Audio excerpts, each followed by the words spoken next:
Persona 3 Reload's new DLC recently came out called Episode Aigis, it being a retelling of the answer from Persona 3 FES. Anyway, today I plan on beating Episode Aigis without fusing a single persona, and for an extra challenge I won't be using the Velvet Room at all during this challenge, so I won't be able to unlock new theurgies for Aigis. If you want to see more videos like this in the future, subscribe if you feel like it. So now, with that all being said, the game starts off pretty melancholic, with the group reminiscing about the past life in the dorm. So in order to send everyone off on a high note, they throw a small celebration party. But after that, some shit happens because why not, and Aigis has a power nap. Then we get paid a visit from my favorite Persona character, Mysterious Intruder, and I start my first battle. But because it's a scripted battle, I mindlessly press buttons until I win, or at least I thought I won. But then it's revealed that the intruder is a Shinji fan that still has a vendetta against Ken for causing the events that happened on October 4th, but Aigis awakens to the wild card and summons Orpheus. But after another quick nap, Aigis learns that she has a sister, and that everyone in the dorm is trapped due to the Abyss of Time, that is conveniently inside of our basement, and the only way to leave the dorm is to reach the deepest part of the Abyss and destroy it. Also, Metis no longer wants to kill us for the time being, so now she's a party member. But on a real note, why does the robot have a belly button? Actually, wait, never mind, I forgot this was an anime game we're talking about. And speaking of game, I can finally start it. Now, unlike base game Persona 3, Episode Aigis doesn't have social links, so the gameplay consists of mindlessly grinding until you reach the next boss, which I'm not complaining about. Audiobooks exist for this specific reason. But speaking of bosses, the first one is weak to Bufu and Agi, and because Episode Aigis is harder than base game Persona 3, you can bet your ass I'm going to try to get as many all-out attacks as I can. Anyway, with Aigis and Metis, this first fight is fairly easy, because with both of them I'm able to strike the enemy's weakness, and with Yukari I'm able to heal. And as for Ken, well, he's just kinda there for fodder because I can't use the Crit King yet. Anyway, after a bit more exploring, I make it to the first checkpoint door thingy, and it leads to the mall, so I can now buy stuff here. But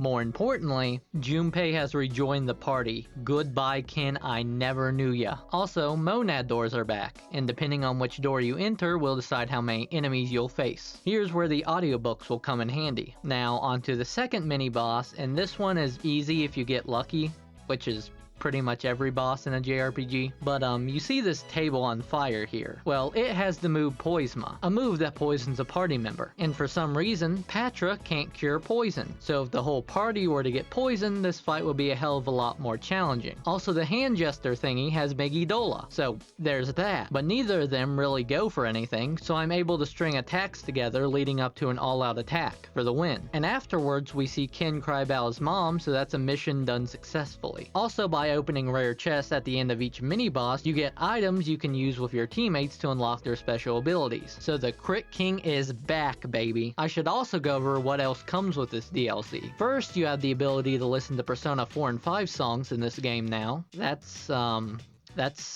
pretty cool, I guess. But you do get Velvet Room costumes that I completely forgot about, because the only time I used costumes in a Persona game was for the Yakuza costumes in Persona 5 Dancing. And for some reason they aren't in this game, like Atlas. Give me a damn good reason as to why I can't dress up Koromaru as Akiyama. That alone would be better than anything else you offered in this expansion pass. Anyway, the next boss is a step up from the other two. Get it? A step up because they're dancers.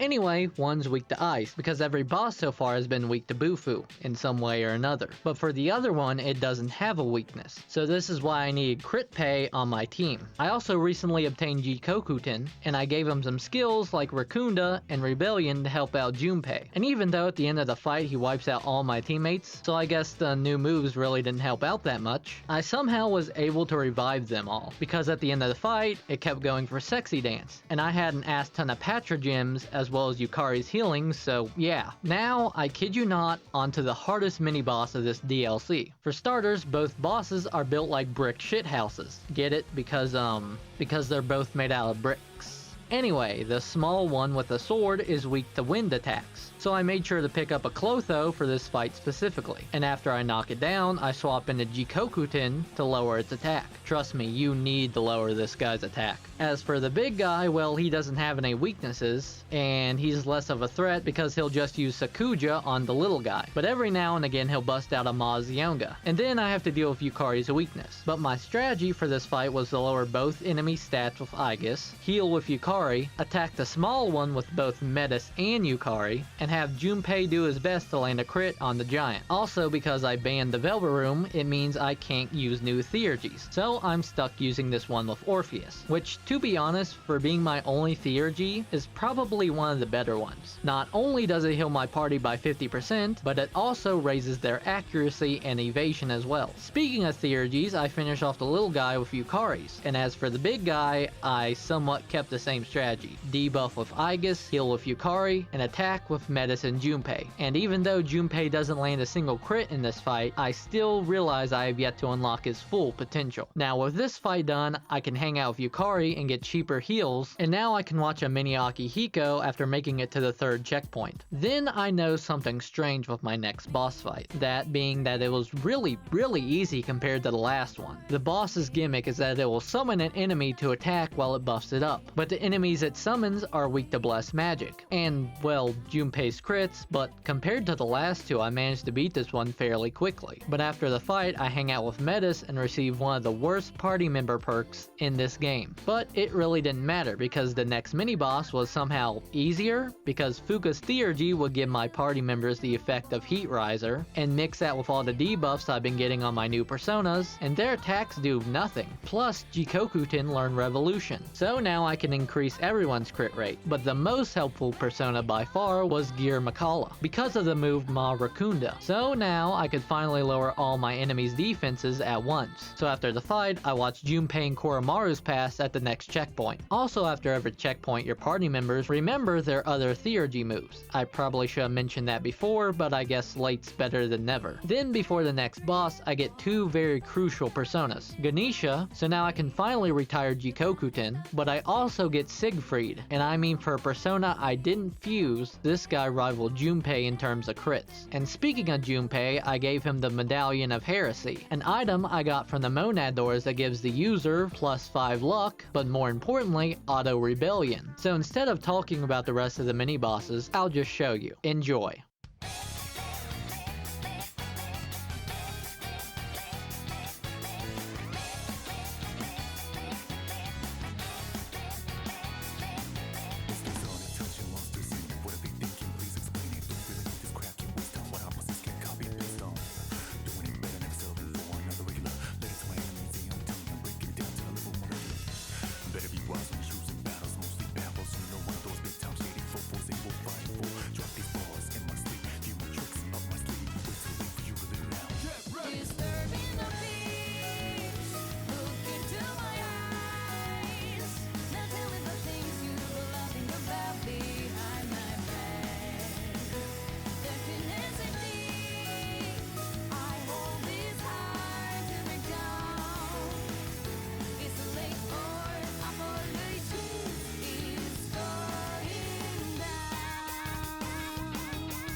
Going into the final arc of this game, I made sure to bring some of my most useful personas of this run. Siegfried for physical attacks, Loki for magic, Kikuri Hime and Siryu for healing, the 3 Fates of Moe sisters for buffs and debuffs, Ganesha for revolution, and finally Abaddon for one fight in particular. Now with my stack of powered up personas, we can see the past of Aigis and learn why she awakened to Makoto's powers. And speak of the devil, look, it's him. Now this boss's gimmick is that he'll swap his personas to match the ones your party members use, and he starts off by using Aigis' old persona, Athena, which resists physical attacks, but he can still be affected by critical hits. But after this, his gimmick comes back to bite him in the ass, because he swaps into Yukari's persona, losing his physical resistances. So I charge up my party by using Fuka's Theurgy, and I use Ma Toruja with Metis to raise my party's attacks. So yeah, after a couple more critical hits from Aigis and Junpei, the evil Makoto goes down, and we receive the keys to get out of this time loop. But we can't decide on how to use them, because some people want to go back to the past, and some people want to stay in this reality. So there's really one option now, a 2-on-2 fighting tournament. And lucky for us, there just so happens to be a coliseum in our very own basement. It must be one big ass basement, so the teams go as following. Akihiko and Kin team up to go back to reality. Yukari and Mitsuru team up to go back to the past. Junpei and Koromaru team up because, I don't know why, they were just kind of dragged into this mess. And Aigis, Metis, and Fuga team up because they have no idea what they want to do. First up was Kin and Akihiko, and I'm not gonna lie, this fight almost made me rage quit the challenge, because not only are your teammates in this fight tanky as all hell, but once they're low on health, they'll use their Theurgies. You know, the one move everyone said made this game easy, comes back and bites you in the ass. And the only way to survive these Theurgies is to hope they either target Metis and not Aigis, or lower their attacks and boost your defense while having full health. Now for the Kin and Akihiko fight, I targeted Kin first, because if you went straight for Aki, Kin would just heal him. Kin's not that hard to take down because he'll use Revolution to boost everyone's crit rate, plus Siegfried blocks Bless attacks. The only problem is Kin's Theurgy, so you gotta hope he targets Metis or that he's fully debuffed.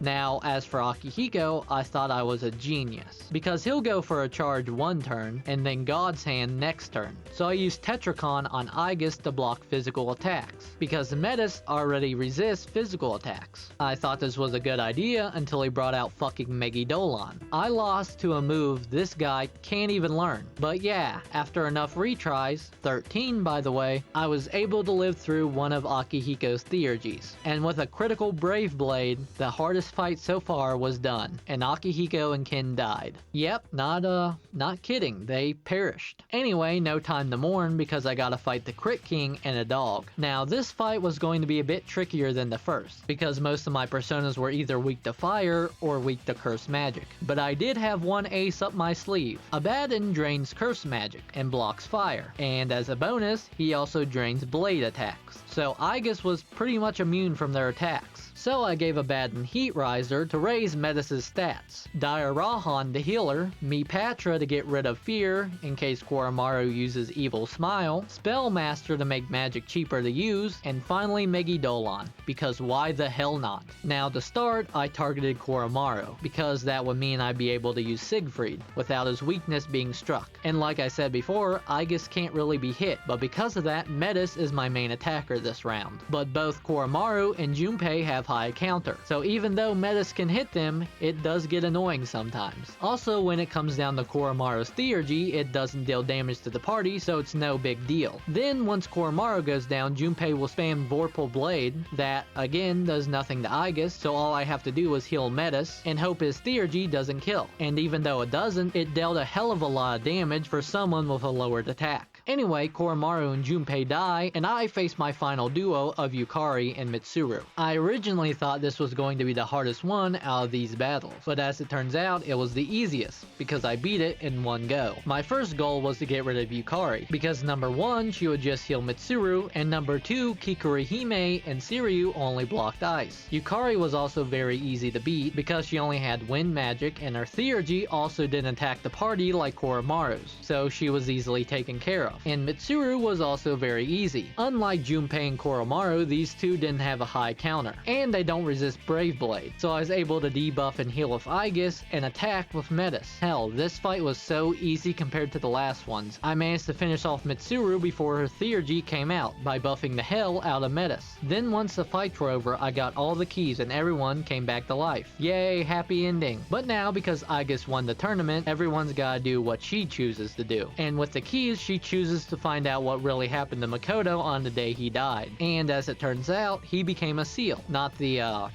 animal, by the way. But he became a seal not to lock away Nyx, but to keep humanity's desires away from her. So now, with a full party this time, we get to face the final boss of this game, Erebus. And to be honest, it's very boring, because in terms of attacks, it only has Almighty Onslaught, a move that deals almighty damage to the party, and he also has the strongest form of each of the 4 elemental magic attacks. Other than that, he has a move called Dark Embrace, that causes it to change forms. Normally, normally it resists all magic, but in this form it resists all physical and blocks random magic attacks. But if you manage to deal enough damage to it while it's charging up Dark Embrace, it will cancel out the attack. But even if it lands Primal Darkness, it really doesn't do that much if you just lower its stats. It also doesn't help that Metis, Junpei, and Aigis have disgustingly high physical attacks, and Yukari can pretty much heal the entire party to full HP for free, not to mention the amount of debilitating sutras I found throughout my time grinding. And this boss was a complete snooze fest. Hell, even the final blow to this thing was unsatisfying. It took itself out. But now, with it defeated, we learned that Metis was a part of Aigis that she threw away with the loss of Makoto. And now that everyone has faced their past demons, we can move on to the future. But first, we have to have a fake out death to keep everyone on their toes, because this is Persona 3 after all. The whole game is about death. But now, with the whole team moving on to their futures, the credits roll. So, can you beat episode Aigis without fusing any personas? Yeah, and it's pretty easy too. Now, do I recommend you get episode Aigis? Kinda. Maybe get it on sale because $35 for a DLC is a lot. Especially when you consider the entire Kiryu saga of Yakuza is only $37 on sale. But yeah, if you liked the video, leave a like. And maybe subscribe if you want. Again, no pressure. But more importantly, have a fantastic day.